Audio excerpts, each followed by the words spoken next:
cada mañana, el mismo filo invisible me laceraba por dentro, un ardor sordo que no cedía ni con té ni con calmantes, y aunque mi intuición me decía que algo no estaba bien, la voz segura de mi esposo, tan profesional, tan acostumbrada a diagnosticar cuerpos ajenos, apagaba mis dudas con explicaciones suaves y frías sobre hormonas y envejecimiento, como si llegar a los 40 justificara el tormento que me partía en dos. Él sonreía tranquilo mientras yo me encogía en la cama, sudando frío, temiendo que al levantarme algo dentro de mí se rompiera del todo. Y sin embargo, una parte de mí aún confiaba en su palabra, porque, ¿cómo no hacerlo si era él quien conocía mi cuerpo mejor que nadie? Así pasaban los días, entre dolores y excusas, entre mi instinto en alerta y su seguridad imperturbable. Pero cada noche, mientras intentaba dormir a su lado, sentía que había un abismo creciendo entre su bata blanca y mi verdad. Una mañana, mientras veía mi sangre caer otra vez, irregular, oscura, espesa, sentí que algo estaba muy mal, y por primera vez, tuve miedo de morir. Cada gota que descendía por mis piernas traía consigo una alarma muda que me estremecía los huesos, como si mi cuerpo quisiera gritar lo que mi mente se negaba a aceptar. Me quedé paralizada en el baño, mirando el líquido denso y oscuro que no se parecía a nada que hubiera visto antes, sintiendo como la náusea subía desde el vientre hasta la garganta. Apreté los dientes, luchando contra el mareo, con los ojos vidriosos y el alma encogida por un presentimiento feroz. Si no hacía algo, iba a terminar desangrada desde adentro. Fue en ese instante, abrazada al lavamanos, temblando de frío, que sentí el miedo real, puro, irreconocible, el miedo de no despertar al día siguiente. Y comprendí que ya no podía seguir confiando. Me miré al espejo con asco de mí misma, ojeras hundidas, piel ceniza, la boca sin color, y esa expresión de alguien que ya no se reconoce. Mis ojos, alguna vez brillantes, parecían pedir auxilio desde un lugar muy profundo. Me toqué el rostro como si pudiera borrar con las manos el cansancio, el miedo, la duda. Y fue entonces cuando lo sentí, como un golpe seco en el pecho. Mi esposo me estaba ocultando algo. No era cansancio, era traición escondida detrás de una bata blanca. Cada vez que le decía que los dolores empeoraban, él me acariciaba el cabello con condescendencia y me daba un beso en la frente como a una niña caprichosa, repitiendo la misma frase como si fuese una canción maldita: amor, exageras. Es hormonal. Y yo, en lugar de encontrar consuelo en sus palabras, sentía una rabia sorda creciendo dentro de mí. Quería gritarle que no era normal, que mi cuerpo estaba suplicando ayuda. Pero él siempre encontraba la forma de minimizar mi dolor, de hacerme dudar de mi propio juicio. Y yo, atrapada en esa cárcel de confianza, no sabía cómo salir. Pero mi instinto gritaba que no era hormonal, era algo más profundo, más oscuro, como una sombra que se movía dentro de mí sin nombre ni forma. Cada noche, al acostarme, lo sentía, una presencia, un peso, algo extraño que no me pertenecía. Cerraba los ojos con la esperanza de despertar distinta, sana, libre, pero cada amanecer traía el mismo tormento. Mis pensamientos se volvían más agudos, más precisos, como cuchillas: hay algo dentro de mí que no debería estar. Y cuanto más lo ignoraba, más fuerte se volvía ese grito silencioso. Intenté agendar una consulta con él como paciente, de forma formal, casi absurda, como si no durmiéramos en la misma cama, pero él me dijo que no podía, que debía irse a un congreso fuera de la ciudad durante 3 días. Su voz sonaba fría, lejana, y no hubo espacio para objeciones. Me besó la mejilla sin mirarme a los ojos, tomó su maletín y salió como si nada ocurriera. Me quedé sola en casa, abrazada por el silencio, con el cuerpo hecho un nudo y la mente en un torbellino. Justo cuando más lo necesitaba, él desaparecía.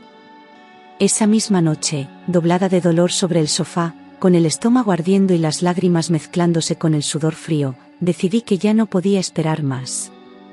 Tomé el celular con manos temblorosas y busqué en internet clínicas cercanas, ginecólogos confiables, cualquier nombre que no fuera el suyo.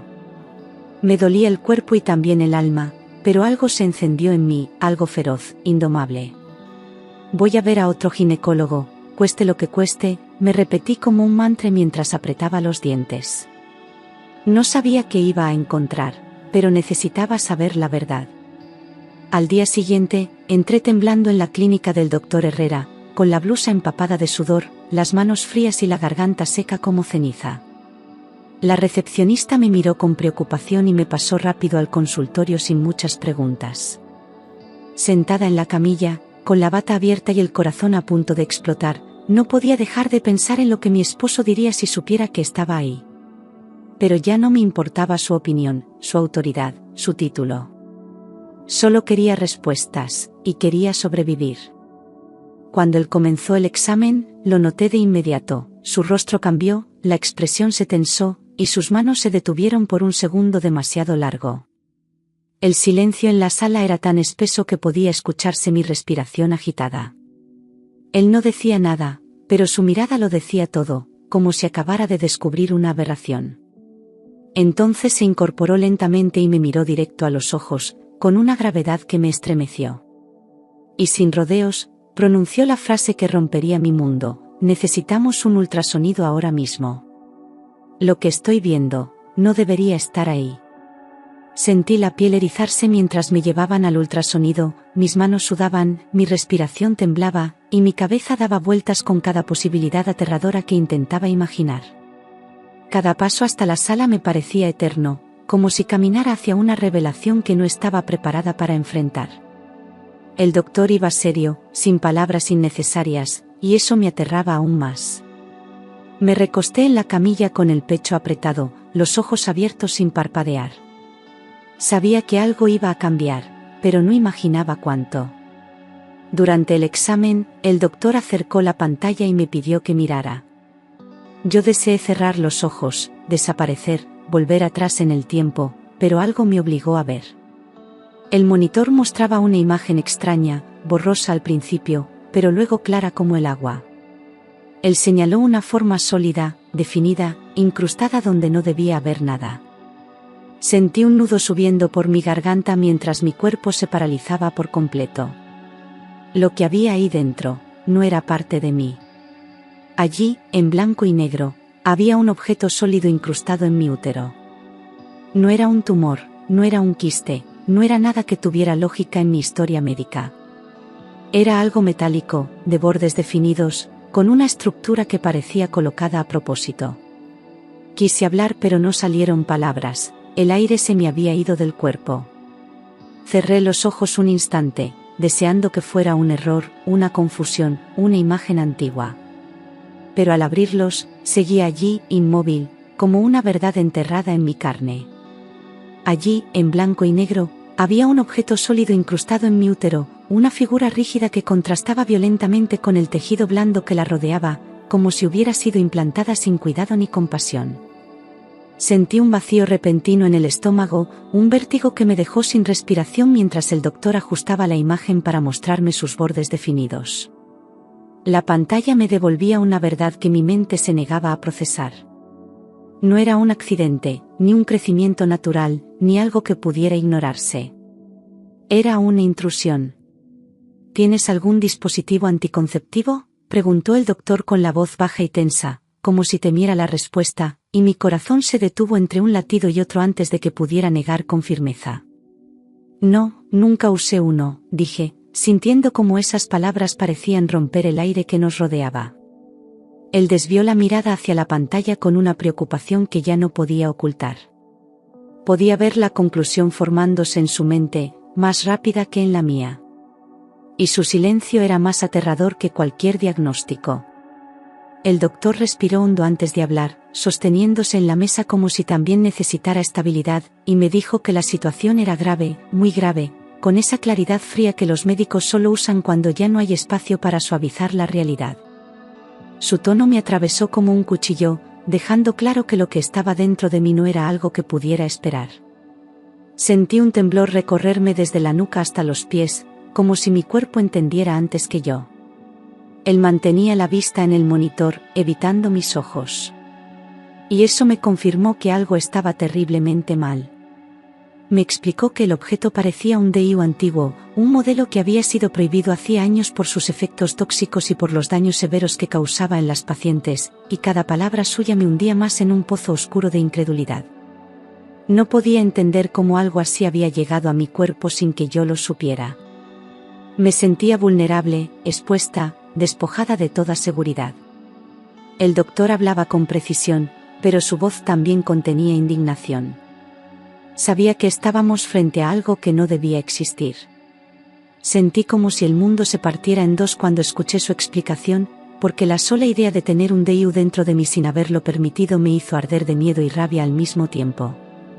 Era imposible imaginar una circunstancia en la que yo hubiera aceptado algo así, y esa imposibilidad me golpeó con fuerza brutal. ¿Quién habría tenido poder suficiente para hacerlo sin mi consentimiento? Me llevé una mano al vientre, sintiendo un rechazo visceral hacia ese objeto ajeno. Y en ese gesto entendí que mi vida había sido manipulada. El doctor no esperó ni un minuto más, ordenó exámenes urgentes con un tono que mezclaba prisa y preocupación, explicándome que ese DIU podía causar infecciones severas, hemorragias peligrosas e incluso daños irreversibles en mi fertilidad. Cada palabra añadía peso a la angustia que ya me oprimía el pecho, haciéndome consciente de lo cerca que había estado del desastre. Yo asentía sin poder hablar, apenas capaz de mantenerme sentada en la camilla. Sentía mis manos heladas, como si la sangre no terminara de circular. Y dentro de mí, el miedo crecía como una sombra. Cuando escuché la palabra infertilidad, mis ojos se llenaron de lágrimas de inmediato, porque tener un bebé siempre había sido un sueño que guardaba en silencio, esperando el momento adecuado. Sentí que algo se rompía dentro de mí, un dolor distinto al físico, más profundo y devastador. La idea de que ese sueño hubiera sido arrebatado sin mi conocimiento me desgarró. Me llevé una mano a la boca intentando contener un sollozo que igual se escapó. Era como si todo mi futuro se tambaleara frente a mí. Mientras esperaba los resultados de los exámenes, mi mente comenzó a viajar sin control hacia el pasado, hacia los recuerdos que había mantenido guardados sin cuestionarlos, hasta llegar a un punto clave, mi cirugía de retirada de quistes de hace 5 años. La sala de espera giraba a mi alrededor, pero yo solo veía la camilla, las luces blancas, el olor a anestesia. Reviví aquella sensación de confusión al despertar, esa voz tranquilizadora diciéndome que todo había salido bien. Y una duda terrible comenzó a formarse como un eco persistente. Aquella cirugía había sido realizada por mi propio esposo, quien insistió en operarme personalmente, asegurándome que nadie más cuidaría de mí con tanto detalle y dedicación, y yo había aceptado sin sospechas porque confiaba en él como médico y como hombre. Recordé su seguridad al explicarme el procedimiento, su tono dulce cuando me tranquilizaba antes de dormir bajo la anestesia. Todo parecía tan lógico entonces. Pero ahora, ese recuerdo adquiría un matiz oscuro que me erizaba la piel. Había algo escondido en aquella sala que yo no había visto. Recordé cómo desperté nauseada, desorientada, con un dolor extraño que él atribuyó al procedimiento, y cómo me acarició la frente diciendo que todo había salido perfectamente. Creí en sus palabras sin cuestionar nada, todavía bajo los efectos de la anestesia, demasiado vulnerable para notar cualquier detalle fuera de lugar. Ahora, sin embargo, cada una de esas escenas regresaba con una nueva intención, más retorcida, más siniestra. Me pregunté qué había hecho mientras yo dormía. Y un escalofrío me recorrió la columna al imaginar la respuesta. Pero, ¿y si él había hecho algo más? Pensé mientras el recuerdo de su mirada tranquila en aquella sala de operaciones adquiría un sentido completamente diferente, como si detrás de cada gesto hubiera habido una intención que yo nunca imaginé. Sentí un sudor frío recorrerme la espalda al comprender que durante esa cirugía yo estuve indefensa, dormida, vulnerable ante sus manos. Cada segundo bajo anestesia se convirtió en una amenaza retroactiva. Me pregunté cuántas decisiones tomó sin consultarme. Y la primera chispa del horror real comenzó a encenderse dentro de mí. Una náusea profunda me invadió cuando entendí que mis síntomas habían comenzado justo después de aquella cirugía, como un eco prolongado de algo que jamás debió ocurrir, y esa coincidencia dejó de ser casualidad para convertirse en una acusación silenciosa. Mi memoria empezó a unir piezas que antes no tenían forma pero ahora encajaban con una exactitud cruel. El dolor, el sangrado, el cansancio perpetuo. Todo había empezado allí. Me llevé las manos al vientre, temblando, sintiendo el peso de esa revelación. Y supe que la verdad estaba más cerca de lo que quería aceptar. El doctor Herrera confirmó que el objeto llevaba aproximadamente 5 años dentro de mi cuerpo, y esa cifra cayó sobre mí como una sentencia, porque coincidía exactamente con la fecha de la operación que yo había intentado olvidar. Él habló con cautela, cuidando cada palabra, pero su expresión no dejaba espacio para dudas. Me explicó que no había forma de que ese DIU estuviera allí sin haber sido colocado intencionalmente. Sentí como mi respiración se agitaba, atrapada entre incredulidad y terror. Todo apuntaba hacia un mismo origen. Mi piel se heló al comprender que habían pasado exactamente 5 años desde la cirugía que mi esposo me hizo, y esa exactitud convertía la sospecha en una verdad casi irrefutable que me quemaba por dentro. Era como si los recuerdos, antes confusos, se ordenaran uno tras otro revelando un patrón oscuro que había estado frente a mí todo este tiempo. No podía dejar de preguntarme qué clase de persona haría algo así. El mundo a mi alrededor pareció estrecharse, dejándome sin espacio para respirar. Y la traición comenzó a tomar forma real. ¿Él habría colocado eso en mí sin mi consentimiento? Pensé con un temblor que me recorrió desde el pecho hasta las piernas, incapaz de comprender cómo alguien que compartía mi cama podía considerar mi cuerpo como un territorio para manipular. La pregunta se repetía en mi cabeza con un ritmo obsesivo, como un tambor que no daba tregua. Intenté buscar una explicación más humana, menos monstruosa, pero no encontré ninguna. Mi garganta se cerró al imaginarlo actuando mientras yo dormía. Y su silencio durante años se volvió más perturbador que nunca. ¿Por qué? ¿Para qué?, me pregunté una y otra vez, intentando descifrar una lógica que no existía, porque ningún motivo justificaba violar mi cuerpo de esa manera, arrebatándome decisiones que solo me correspondían a mí. Sentí rabia, confusión y un dolor tan hondo que parecía desbordar mis huesos. Pensé en nuestras conversaciones, en sus excusas, en la manera en que siempre evitaba hablar de hijos. Cada detalle cobraba un nuevo significado. Y la sombra de una intención oscura comenzó a crecer detrás de cada recuerdo. Las preguntas me aplastaban mientras el doctor decía que necesitaba operarme de inmediato, con una urgencia que no admitía discusión, dejando claro que mantener ese objeto dentro de mí era un riesgo que podía costarme la vida. Sentí que el suelo desaparecía bajo mis pies mientras trataba de asimilar todo lo que estaba sucediendo. Él me habló de infecciones, de hemorragias, de daños que podrían empeorar con el tiempo. Yo apenas podía sentir, con los ojos llenos de lágrimas que no terminaban de caer. Era como vivir dentro de un accidente del que no podía escapar. El doctor tomó mi mano con firmeza y me dijo que lo que tenía dentro no era un accidente, sino una intervención deliberada, y sus palabras se clavaron en mi mente como un sello definitivo, derrumbando cualquier intento de negación. Sentí una corriente eléctrica recorrerme el cuerpo, una mezcla de miedo y alivio por tener al menos una verdad concreta entre tantas dudas. Mi corazón latía con fuerza, como si quisiera romperse para liberar el dolor acumulado. Él me pidió que me preparara para lo que vendría. Y su tono serio dejó claro que mi vida estaba a punto de cambiar. Fui internada de urgencia y temblaba tanto que apenas podía sostener el bolígrafo para firmar los documentos, mientras las enfermeras intentaban tranquilizarme con voces suaves que apenas lograba escuchar. Mi mente estaba inundada de imágenes confusas que se mezclaban con el sonido de mis propios latidos. Sentía el cuerpo liviano, como si flotara sobre una realidad insoportable. Todo avanzaba rápido, demasiado rápido, y yo ya no tenía control sobre nada. Solo sabía que necesitaban sacarme aquello cuanto antes. Antes de dormir con la anestesia, la última imagen que vi fue la del DIU prohibido brillando en la pantalla, un destello metálico que parecía burlarse de mí mientras las luces del quirófano se volvían borrosas. Intenté mover los labios para decir algo, pero las palabras no salieron. Un frío repentino me envolvió mientras el sueño artificial me arrastraba sin resistencia. Pensé en todo lo que todavía no sabía, en todo lo que temía descubrir. Y luego, la oscuridad me reclamó por completo. Desperté horas después, aturdida, con la garganta seca y el cuerpo cubierto de sudor frío, sin saber si era de la anestesia o del miedo acumulado. Parpadeé varias veces hasta que reconocí el techo blanco de la habitación, los monitores pitando a mi lado, y la sombra del doctor Herrera acercándose en silencio. Sentía el vientre adolorido, pero también extraño, como si algo hubiera cambiado para siempre. Me llevé la mano al abdomen con delicadeza, temiendo lo que iba a saber. Y entonces, lo vi entrar con un sobre transparente en las manos.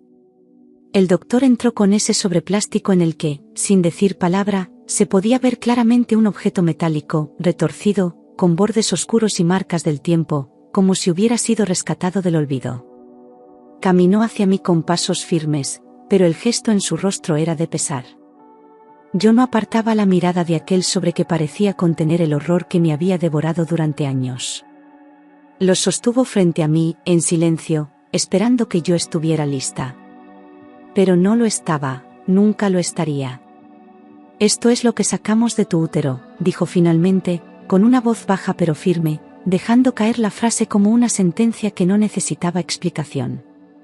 El mundo se detuvo por un instante mientras mis ojos se fijaban en ese pequeño monstruo brillante que había vivido dentro de mí sin mi consentimiento. Sentí una punzada de rabia tan intensa que me hizo temblar, mezclada con asco y una tristeza que no tenía forma. No podía apartar la vista de ese objeto. Era la prueba material de una traición impensable. Abrí los ojos de par en par, sintiendo cómo la incredulidad se convertía en certeza al ver que todo era real, que no había sido una paranoia ni una exageración ni un error hormonal como él me repetía una y otra vez. Ese objeto había estado dentro de mí por años, alterando mi cuerpo, robándome salud, sueños y posibilidades. El horror no era simbólico, era físico, palpable, con bordes filosos que ahora descansaban en una bolsa. Me tapé la boca con la mano para no gritar. Era demasiado real. Es un modelo antiguo, retirado del mercado. No debería existir, continuó el doctor con seriedad, explicando que ese tipo de DIU había sido prohibido hacía más de una década por sus efectos dañinos y su fabricación defectuosa. Me dijo que solo podía encontrarse en lugares sin control médico o a través de canales ilegales. Yo lo escuchaba sin poder reaccionar, con la mente inundada de imágenes confusas. ¿Dónde lo había conseguido mi esposo? ¿Por qué tenía acceso a algo así? Cada respuesta abría una herida nueva. El doctor habló firme, con un tono ya libre de dudas. Alguien te colocó esto, y no fue por error. Su voz tenía un peso que me obligó a mirarlo a los ojos, y en su expresión vi la gravedad de lo que acababa de decir. Sentí que el mundo se desmoronaba bajo mis pies mientras intentaba procesar el alcance de esas palabras. No había accidente, no había confusión, no había negligencia, había intención. Y eso era lo más desgarrador de todo. Entré en shock, mis manos comenzaron a temblar, mi respiración se volvió errática y no podía hablar ni llorar, como si el cuerpo se negara a sentir por miedo a desbordarse. El llanto llegó de golpe, como una tormenta que se había estado conteniendo por semanas, por años. Grité sin voz, con los ojos llenos de lágrimas calientes que caían sin control. Todo lo que había sospechado, lo que había temido, ahora tenía forma. Y dolía más de lo que jamás imaginé. ¿Por qué mi esposo me haría algo así? ¿Por qué? Repetía en mi cabeza sin descanso mientras trataba de buscar razones en lo que una vez fue amor, respeto, complicidad. Pero todo se quebraba, todo se retorcía como el objeto en el sobre, y nada tenía lógica ni perdón.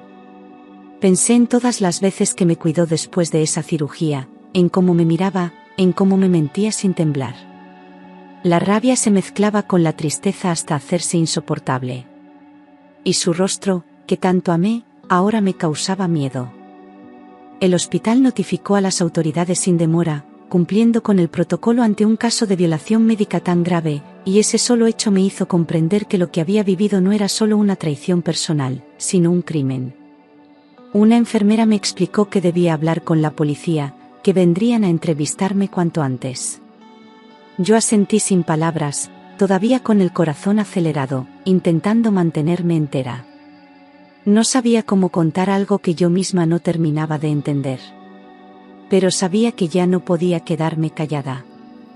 La policía me entrevistó en la misma habitación donde apenas horas antes había despertado de la cirugía, rodeada por paredes blancas que ahora se sentían como testigos mudos. Me preguntaron con calma quién había realizado mi operación 5 años atrás, y mi voz se quebró al responder, porque decirlo en voz alta era convertir el horror en realidad. Mi esposo, él es ginecólogo, logré decir con un hilo de voz, sintiendo cómo se deshacía algo dentro de mí. El oficial bajó la mirada por un segundo. Y en ese silencio, todo cambió. Mi voz se quebró cuando lo dije, como si mi garganta se negara a pronunciar aquellas palabras. Mi esposo, él es ginecólogo. Al escucharlo en voz alta, todo adquirió una dimensión aún más dolorosa, como si cada sílaba fuera una confesión de algo impensable. El oficial me observó en silencio, dejando que el peso de la frase cayera entre nosotros. No había vuelta atrás. Yo acababa de señalar al hombre con quien compartí mi vida, como el causante de mi mayor herida.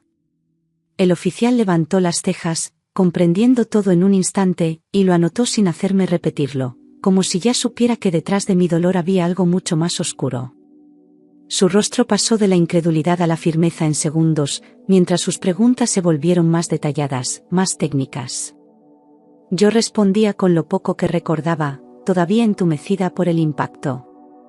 Cada dato, cada silencio de mi esposo en el pasado, cobraba un nuevo sentido. Y su mirada lo decía todo, esto era solo el comienzo. Cuando revisaron el registro de la cirugía, faltaban páginas enteras del expediente, y eso encendió todas las alarmas dentro del hospital. El equipo médico no podía explicar cómo un archivo tan importante había sido alterado sin dejar rastro visible en el sistema. Alguien lo había manipulado con precisión quirúrgica, sabiendo exactamente qué esconder. Yo observaba en silencio mientras los médicos cruzaban miradas de preocupación. Y la certeza se volvía más insoportable, él había planeado todo. Mi esposo había alterado el expediente, borrando cualquier indicio de lo que realmente hizo en esa sala de operaciones, ocultando pruebas con la frialdad de quien no teme ser descubierto. El doctor Herrera, indignado, explicó que eso era un delito grave, más allá de la ética profesional. Me sentí devastada, como si me hubieran arrancado años de vida, años de confianza. Todo lo que compartimos se volvió falso, contaminado. Y la rabia comenzó a sustituir lentamente el dolor. Descubrieron que él mintió en el informe sobre el procedimiento, anotando una operación rutinaria que nunca justificó el tiempo que estuve anestesiada ni los síntomas posteriores que presenté. El documento parecía cuidadosamente editado para parecer normal, pero sus omisiones eran evidentes para cualquier especialista. Era claro que quiso borrar su rastro. Yo cerré los ojos con fuerza al imaginar sus manos escribiendo esa mentira, tan tranquilo, tan seguro. Como si yo nunca fuera a descubrirlo. La investigación avanzó rápidamente, y la policía encontró algo aún más perturbador: su historial de llamadas, transacciones y movimientos revelaban una vida paralela. No era solo el engaño médico, era algo mucho más profundo. Había compartimentos secretos en su mundo, espacios que yo nunca conocí. Y entre todo ese laberinto, apareció un nombre. Una dirección. Una familia que no era la mía. Mi esposo tenía una doble vida. No era una metáfora ni una exageración. Literalmente vivía con otra mujer en otro barrio, en otra casa, con otra rutina, como si mi existencia fuera un paréntesis que él abría y cerraba a conveniencia. Me mostraron fotos, registros, incluso facturas a nombre de ella. Era real. Y la traición dejó de ser emocional, se volvió tangible, sólida, insoportable. Vivía con otra mujer, y tenían una hija de 4 años. Al escuchar eso, sentí que el mundo se me apagaba por dentro, como si una parte de mí se apagara para siempre. Él siempre decía que quería tener un hijo conmigo, que era su ilusión pendiente, su meta familiar. Pero ahora todo tenía sentido, me mantenía infértil para no poner en riesgo la otra vida que ya había construido. Una vida que él eligió, mientras destruía la mía. Mi corazón se rompió como vidrio al pensar en cada promesa que me hizo, en cada caricia fingida, en cada «te amo» que ahora sonaba hueco. Nada era verdad. Nada fue real. Estuve años al lado de un desconocido que planificó mi silencio, mi dolor, mi infertilidad, para que su otra familia nunca se viera amenazada. Me cubrí la cara con las manos, deseando desaparecer. Y comprendí que esa herida no se curaría con el tiempo. Pero ahora todo tenía sentido: el control, las evasivas, los diagnósticos fríos, la cirugía impuesta. No era descuido, era estrategia. Él necesitaba que yo no pudiera quedar embarazada para evitar conflictos con su otra vida, con esa mujer que vivía engañada como yo. Yo era un estorbo en su plan perfecto. Y al fin, lo vi con claridad: no me amaba, me usaba. Y casi me destruyó. La mujer con quien vivía confesó que él le había dicho que yo no podía quedar embarazada, como si mi cuerpo fuera simplemente un caso cerrado, una excusa cómoda para justificar su doble vida. Ella lloraba al hablar, repitiendo que no sabía nada, que también fue engañada, y yo quise creerle, aunque ya no me quedaba confianza para repartir. Lo más cruel era saber que él manipuló dos vidas al mismo tiempo con la misma frialdad. Nos controlaba como piezas en un tablero. Y ninguna de las dos tenía idea de quién era en realidad. Encontraron mensajes en su teléfono donde decía que tenía que resolver el problema de la esposa, como si yo fuera una molestia, una carga, un obstáculo que debía eliminar de forma silenciosa. Cada palabra escrita por él era un puñal, no por el contenido, sino por la indiferencia con la que hablaba de mí. Ya no era su pareja, ni su paciente, ni siquiera una mujer. Era el problema. Leerlo fue como ver mi dignidad aplastada en una pantalla. Y entendí que me había borrado mucho antes de que yo lo supiera. Ese problema era yo. Así, sin nombre, sin historia, sin humanidad. Un cuerpo que él podía alterar, un alma que podía romper sin consecuencias. Me invadió una rabia tan grande que por un momento me sentí capaz de gritarle al mundo todo lo que había callado. Nadie merece ser despojada de su autonomía por la comodidad de otro. Nadie merece que su confianza sea convertida en herramienta de control. Y yo juré que ya no permitiría más silencio. Fue detenido por violación corporal, fraude médico y lesiones a la salud, y aunque verlo esposado no me devolvía lo perdido, al menos sentí que la justicia comenzaba a moverse. No fue fácil declarar, revivir cada detalle, enfrentar miradas incrédulas, pero lo hice. Por mí, por otras mujeres, por todo lo que me fue arrebatado. Su arrogancia se desmoronó en el momento en que tuvo que responder a un juez. Y ese fue el primer día en que respiré sin miedo. Yo observé todo desde lejos, sentada en un rincón del tribunal, sin fuerzas para gritar ni llorar, como si mi cuerpo aún no pudiera creerse libre. Tenía la mirada clavada en él, pero ya no sentía amor, ni odio. Solo vacío. Un abismo silencioso entre lo que fui y lo que quedaba de mí. Era una extraña en mi propia historia. Pero al menos, esa historia ya no la controlaba él. Mi alma estaba en ruinas, como si cada parte de mí se hubiera resquebrajado en pedazos que no sabía cómo juntar. No confiaba en nadie, ni en mí misma. Dudaba de cada decisión, cada recuerdo, cada gesto que antes me parecía tierno y ahora era solo manipulación disfrazada. Me aislé por semanas, temiendo volver a ser herida. Pero en medio de esa oscuridad, algo dentro de mí aún respiraba. Y eso fue suficiente para seguir viva. Sobreviví.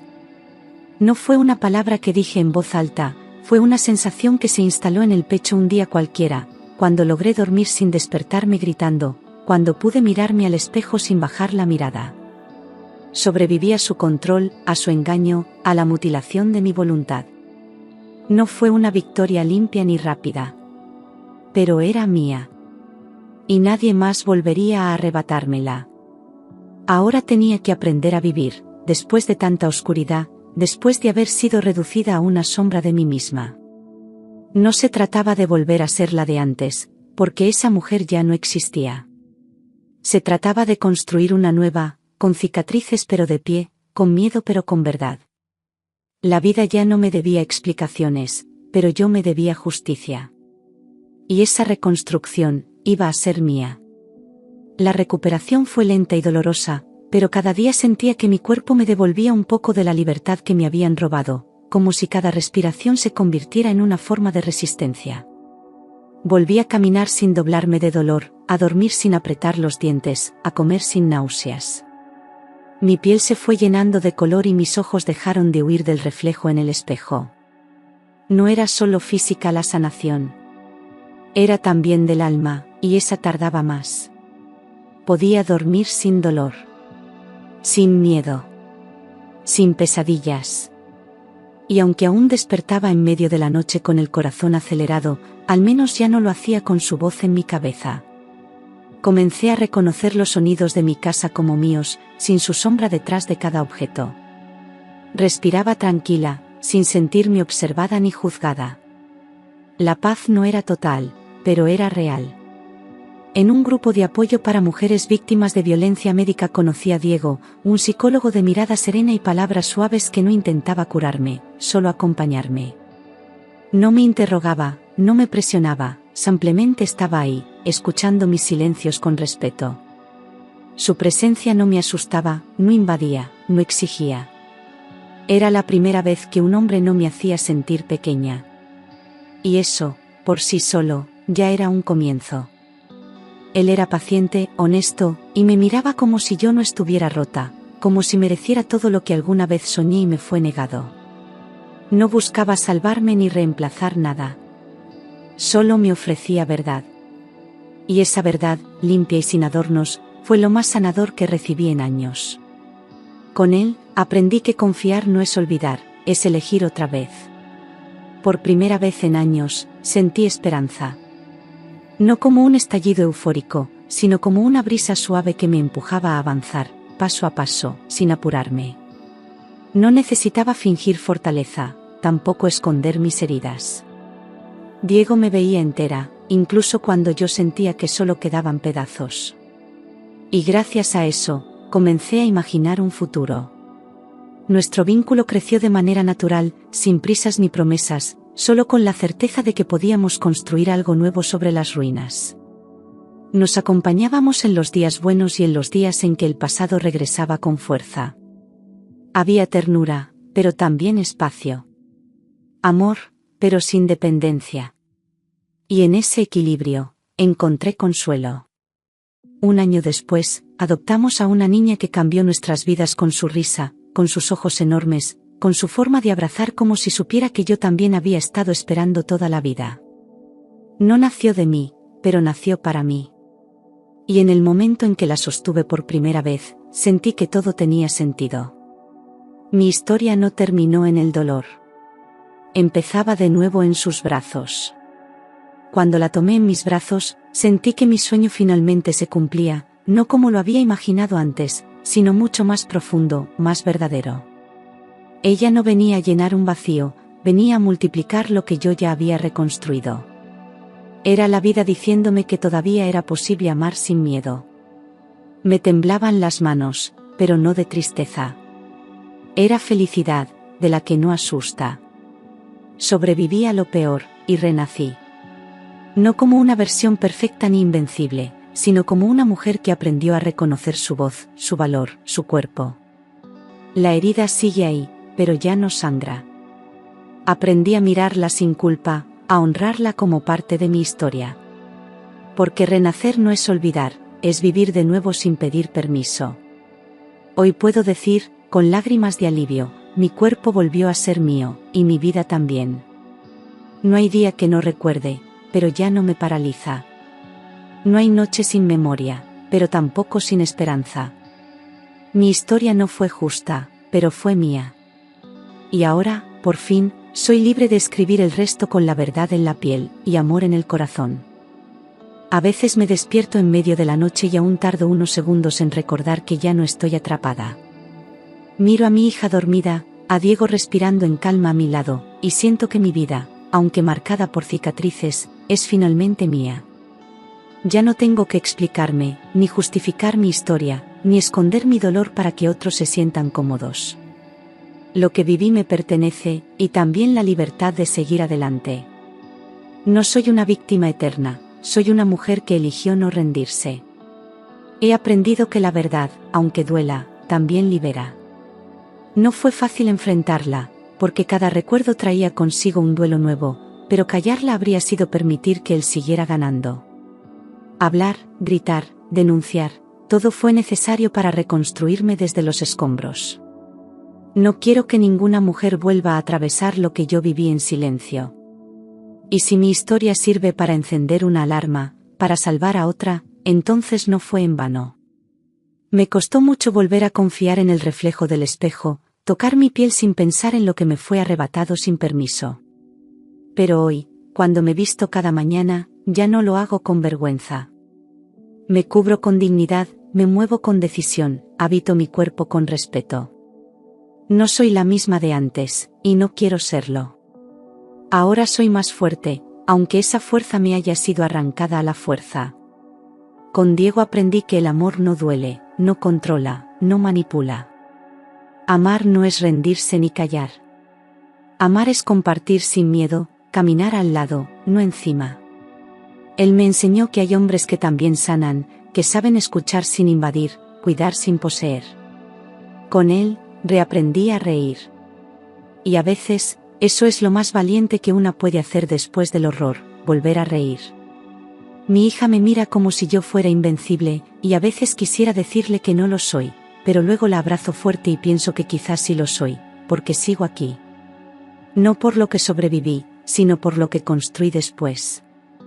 Ella no conocerá mi pasado como una herida, sino como la historia de una madre que eligió luchar. Y cuando crezca, le contaré que nadie tiene derecho a decidir sobre el cuerpo de otra persona. Nunca más. No sé qué pasará mañana, ni espero que la vida sea perfecta. Pero ya no le tengo miedo a lo que venga. Lo peor ya pasó, y no me destruyó. Aprendí a caminar con mis ruinas, a hablar con mi sombra, a bailar con el miedo cuando se asoma. Mi historia ya no es un secreto. Es una llama encendida. Y ahora, nadie podrá apagarla. Porque el cuerpo de una mujer no es un campo de batalla. Es territorio sagrado. Es casa. Es raíz. Y yo, por fin, he vuelto a habitar el mío con toda la fuerza de quien fue despojada, y decidió volver a ser.